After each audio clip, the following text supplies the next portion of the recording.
안녕하세요. 오늘은 음악 이론 2탄 영상을 간단하게 찍으려고 하는데요. 박과 박자라는 두 말의 차이점을 아시는 분, 샘여림을 지켜, 샘여림을 살려, 연주하라. 이때 두 가지 샘여림의 의미의 차이점을 아시는 분은 조표를 보고 으뜸을 찾는 방법을, 그러니까 청킹이 아닌 방법으로 설명할 수 있으신 분은 영상을 굳이 안 봐도 될 것 같습니다. 혹시 모르는 부분이 있다면 이번 영상을 통해서 알아가시면 좋을 것 같아요. 첫 번째, 박과 박자의 차이점인데요. 이건 강세 유무로 구분하면 됩니다. 사실 이거에 대해서 되게 길게 설명할 수도 있긴 한데 그냥 우리는 얕은 지식만 있으면 되잖아요. 간단히 설명하면 박이라는 것은 띡, 띡, 띡 이렇게 맥박처럼 시계 초침처럼 아무 강세 없이 똑같이 치는 그 박을 말합니다. 그래서 박이라는 단어는 일정 박 또는 기본 박과 동의어입니다. 두 번째, 박자라는 것은 강세가 있습니다. 우리가 박자라는 단어를 사용할 때 4분의 4박자, 4분의 3박자, 4분의 2박자 이런 식으로 사용하잖아요. 4분의 4박자 하면 떠오르는 그 박자의 모습이 강약, 중강약, 4분의 3박자 하면 강양약, 4분의 2박자 하면 강약 이런 식으로 박자라는 것은 샘여림이 들어간 그런 표현입니다. 그렇기 때문에 뭔가 교재나 아니면 설명을 할 때 4분음표 한 박자라고 이야기하면 이거는 틀린 표현이에요. 잘못된 표현입니다.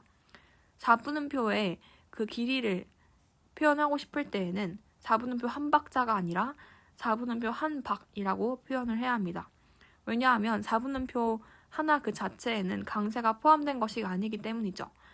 그래서 이게 만약에 문제가 된다면 4분음표 한 박자라는 그런 표현을 주고 고치라고 할 수도 있을 것 같고, 아니면 그게 아니더라도 여러분들이 음악에 대해서 서술형 문제를 풀 때 여러분들의 표현 안에 4분음표 한 박자, 4분음표 두 박자 이런 식으로 문구를 쓴다면 이런 게 음악 교수님들 입장에서는 굉장히 까다롭게 채점될 수 있는 부분이라는 것이죠. 음악적으로 봤을 때 틀린 표현이기 때문에 여러분들이 한번 서술형 문제를 쓴 다음에 내가 박과 박자를 제대로 구분해서 잘 썼는지 한번 확인해 보실 필요가 있습니다. 우리가 보기에는 비슷해 보이는 그런 표현이지만 이 문제를 출제하고 채점하시는 분들이 음악 전문 교수님들이기 때문에 이런 박과 박자와 같은 전문적인 음악 용어에 대해서는 면밀하게 검토를 하는 부분이 필요합니다. 이런 용어의 면밀성에 대한 내용은 음악뿐만이 아니라 다른 과목에서도 정말 주의해야 되는 부분입니다. 각 과목에서 서술형 문제를 쓰고 난 다음에 그 과목의 교수님들이 예민할 만한 그런 전문적인 개념들에 있어서 내가 올바르게 사용을 했는지를 꼭 한번 검토하는 과정이 필수적으로 필요합니다. 두 번째는 샘여림인데요. 샘여림에 두 가지 의미가 있고 이것을 서술어의 맥락으로 구별을 하면 됩니다. 첫 번째 의미는요. 샘여림을 살려 연주한다. 이때 샘여림인데요. 여기서는 강세를 살려서 연주하라는 뜻입니다. 예를 들면 강약, 강양약 이런 강세를 살리라는 뜻이죠. 두 번째로 샘여림을 지켜서 연주해라 라고 했을 때 그 샘여림은 샘여림 표를 지켜서 연주하라는 뜻입니다. 포르테, 피아노, 메조포르테, 메조피아노 등등등 악보에 표기되어 있는 샘여림 표를 지켜서 연주하라 라는 뜻이죠. 그리고 음악적 표현 중에서 샘여림의 변화라고 하면 크레센도랑 디크레센도의 그런 기호들까지도 포함하는 개념이 될 수 있습니다. 그래서 샘여림이 때때로 되게 여러 가지 범위의 내용들을 지칭할 수가 있는데 각각의 상황과 맥락에 따라서 어떤 것을 이야기하는지를 잘 파악해서 문제를 이해하시면 되겠습니다.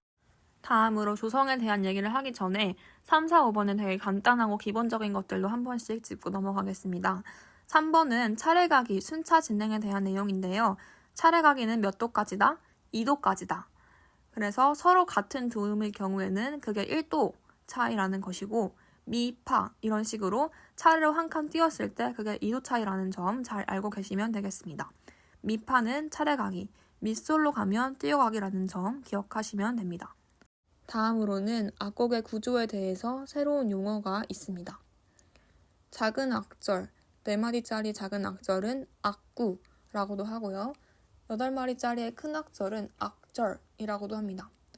작은 악절 플러스 작은 악절은 큰 악절이 된다 라고 표현할 수 있다면 악구 플러스 악구는 악절이다 라고도 표현을 할 수 있다고 합니다. 이 부분이 용어적으로 조금 낯설었던 부분이 있어서 소개해드립니다. 이것과 별개로 여러분들께 공부를 잘하고 있는지 한번 질문을 드리겠습니다. 악곡의 구조와 악곡의 형식, 어떤 차이가 있나요? 네, 바로 생각나셔야 되겠죠.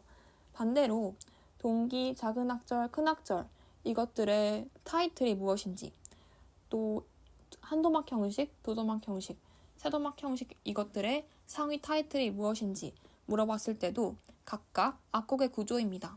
악곡의 형식입니다. 라고 대답할 수 있어야겠습니다. 이렇게 공부를 하실 때 항상 그 하위 내용들을 공부하는 것도 좋지만 그 상위 타이틀들을 명확하게 기억하고 비슷한 타이틀이 있다면 명확히 구별할 수 있는 것도 정말 중요한 공부 방법입니다. 그래서 저는 항상 스터디할 때 이 악곡의 구조라는 타이틀, 악곡의 형식이라는 타이틀이 상대방이 잘 아웃풋할 수 있는지를 확인을 한번 하고 넘어가는 편이었습니다. 그리고 당연히 강론책에 나와 있는 참고사항인 한도막 형식과 AP 형식의 그 용어적인 차이점도 포함 관계도 명확하게 알 수 있어야겠죠. 5번째 주제는 너무 중요하고 너무 유명한 주제여서 따로 설명드리진 않을게요. 단음계, 즉 단조 음계에 대한 내용이고요. 종류 3가지, 그리고 각각 어떤 특징이 있는지, 그리고 음계를 그려라 했을 때 그리는 방법을 매뉴얼한 내용입니다. 나만의 언어로 한번 간단하게 매뉴얼화를 해놓는 과정이 굉장히 중요한 것 같습니다. 그래야 빠르게 슥슥 그릴 수 있으니까요. 잘 모르시는 분들은 한번 천천히 읽어보시면 되겠습니다. 다음으로는 정말 중요한 조성찾기 방법인데요. 조표를 보고 으뜸을 찾을 때 저도 평소에는 그냥 인강에서 알려주신 청킹을 이용해서 찾는 편이었습니다. 샵의 경우에는 살려고 먹나봐, 플랫의 경우에는 밤나무 가로수의 청킹을 활용했고, 그리고 이제 샵과 플랫이 으뜸에 붙는 그 위치를 기억했습니다. 샵의 경우에는 살려고 먹나봐에서 바만 올림 바다, 마지막 바만 올림 바장조다 라고 기억을 해놨고, 플랫의 경우에는 첫 번째 빼고는 다 내림이 붙는다. 첫 번째 바다 한쪽 빼고 나머지는 다 내림이 붙는다. 그렇게 플랫과 샵이 붙는 위치를 기억해서 올림 내림 여부를 체크를 했습니다. 그런데 문득 그런 생각이 들더라고요. 교수님들이 이런 편법을 되게 안 좋아할 수도 있잖아요. 만약에 여러분들이 직접 음악 선생님이 되어서 조성을 찾는 방법을 아이들에게 설명하라라는 문제가 나왔을 때 이렇게 살려고 먹나봐를 설명할 수는 없으니까 그럴 경우를 대비해서 조금 더 원칙적인 방법도 알고는 있어야겠다라고 생각했습니다. 그래서 혹시 공식만, 청킹만 달달 외우고 있었던 분들이 있다면 이런 음악적인 공식도 한 번쯤은 설명할 수 있게끔 외워놓는 것도 좋을 것 같아요.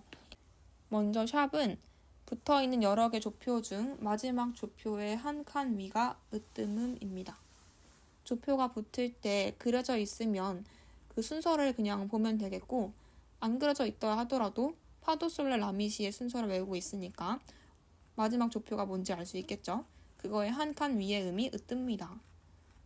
두 번째로 플랫은 뒤에서 두 번째 조표가 으뜸음입니다. 이것도 시미라레 솔도파라는 그 전체 순서를 외우고 있으면 쉽게 뒤에서 두 번째 조표가 무엇인지 알 수 있습니다. 이때 플랫이 한 개밖에 안 붙어 있다면 뒤에서 첫 번째 조표가 한 개 붙어 있는 그 시일 것이고, 시에 붙어 있으니까요. 그 다음에 뒤에서 두 번째 조표는 다시 시미라레 솔도파의 맨 마지막으로 가서 파니까 으뜸이 파가 되고, 그래서 플랫이 하나 붙어 있는 경우에는 바장조가 되겠죠. 네, 이렇게 플랫 하나 있는 경우에는 어떻게 구하면 되는지도 한번 잘 생각해 보시고 설명할 수 있게끔 하면 되겠습니다. 그리고 그 다음에 한 단계 더 있는데요. 으뜸음 앞에 올림이나 내림이 붙는지 안 붙는지를 잘 판단을 해주어야 합니다. 그 자리가 샵이나 플랫이 붙어있는 자리라면 앞에 올림이나 내림, 올림 땡 장조, 올림 땡 장조, 내림 땡 장조 이런 식으로 올림 내림을 잘 붙여줘야 되겠지요. 그래서 조성 문제가 나온다면 유치한 문제는 안 나올 것이고 이 음이름에 앞에 올림이나 내림을 붙였는지 여부가 굉장히 큰 함정 포인트로 작용을 할 것입니다. 꼭 함정에 걸려들지 않게 조표를 꼭 체크를 해서 올림, 내림을 붙여주기를 바랍니다. 그래서 저는 웬만하면 거의 달달 외웠어요. 살려고 먹나봐. 샵의 경우에는 맨 마지막 올림 바장조에 올림이 꼭 붙는다. 밤나무 가로수 플랫이 붙는 경우에는 맨 처음 바 장조 빼고 나머지는 다 내림 나장조, 내림 마장조, 내림 가장조 등등 다 내림이 붙는다라고 이미지화를 시켜 놓았습니다.